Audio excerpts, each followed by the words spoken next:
यीशु 3 बार आए और गए।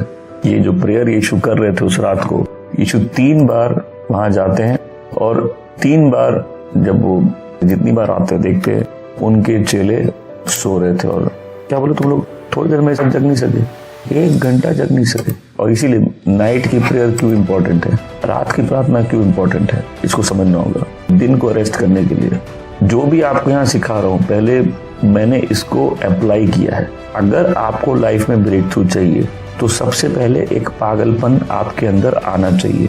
मतलब जैसी लाइफ चल रही है उसी में अगर बदल सकती तो अभी तक बदल जाती।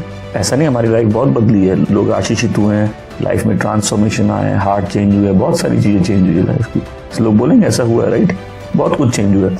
लेकिन आपको लाइफ में पावरफुल ब्रेक थ्रूज अगर चाहिए, ट्रांसफॉर्मेशन चाहिए, एंजेलिक एनकाउंटर्स चाहिए, ऐसे द्वार चाहिए जो परमेश्वर ही खोल सकते हैं, एक पागलपन पहले आना पड़ेगा। दूसरा, दुनिया एक सिस्टम से चल रही है। मिसाल कोई बोलेगा वर्ल्ड सिस्टम, वर्ल्ड एक सिस्टम से चल रही है, एक प्रिंसिपल पे आधारित है कि स्पिरिचुअल चीजें, शारीरिक चीजों के पीछे जितने शारीरिक घटनाएं हो रही है उनके पीछे स्पिरिचुअल चीजें हैं। वर्ल्ड का एक सिस्टम है कि अगर मेरे को दिन में होने वाली घटनाओं को चेंज करना है तो रात में घटनाएं जो हो रही है उनका आमना सामना करना पड़ेगा। और इसका रीजन मैं बताता हूँ, क्योंकि आज मैं घड़ी समझा रहा हूँ। हमारी घड़ी अलग टाइम से, मतलब ये टाइम अलग है।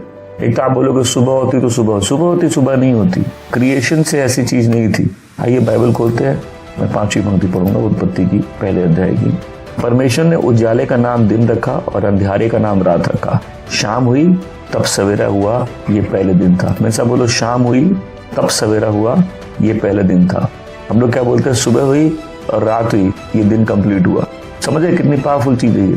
बिकॉज आप चाहते हैं आप परमेश्वर के तरीकों से अपना जीवन जिए, लेकिन आप परमेश्वर का तरीका नहीं, क्रिएशन का प्रिंसिपल आपको अगर नहीं समझ में आएगा कि जब परमेश्वर ने रात और दिन बनाए तो काउंटिंग कहाँ से चालू की, टाइम की काउंटिंग कहाँ से चालू की।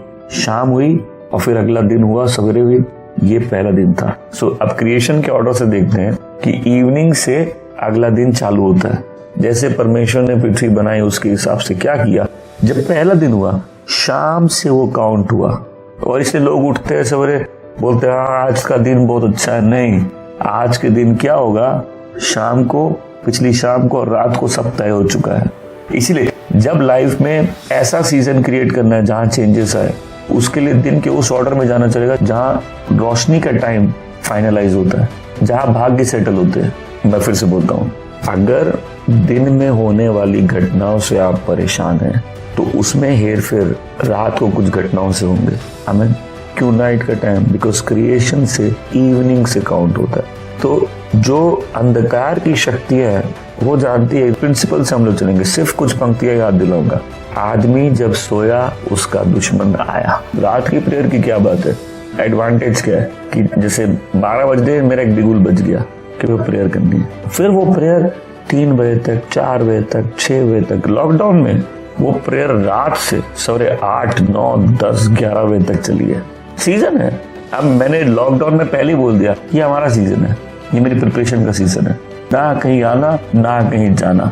इससे अच्छा प्रेयर के लिए क्या बंदोबस्त होता है। आई मीन जो भी प्रभु का दास होगा अपने लाइफ में उसको यही तो चाहिए ना कि उसकी सारी एंगेजमेंट सबसे कम से कम हो, ताकि उसका जो सबसे इंपॉर्टेंट काम है, पहला प्रेयर और दूसरा प्रीचिंग, वो उस पर फोकस कर सके। तो लॉकडाउन क्या था, फिर प्रिपरेशन टाइम है। सैमसन जाता है गाजा में, रात को लेट जाता है, फिर रात को अचानक से उठ जाता है, उठ के गेट चुरा के भाग जाता है।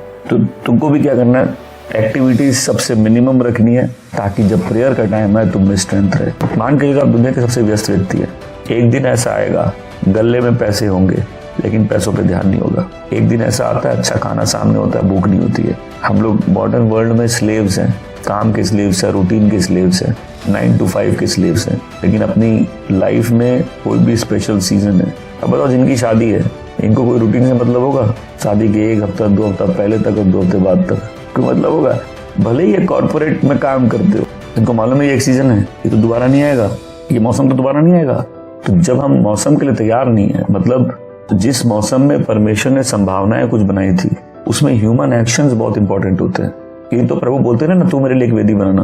प्रभु खुद ही वेदी बना लेते, लेकिन परमेश्वर अपनी वर्शिप खुद नहीं कर सकते, परमेश्वर अपने आप से खुद प्रेयर नहीं कर सकते, हमारे बदले परमेश्वर नहीं मांग सकते। उन्होंने सिस्टम बनाया, मांगो और दिया जाएगा, खोजो और मिल जाएगा, खटखटाओ और खोला जाएगा।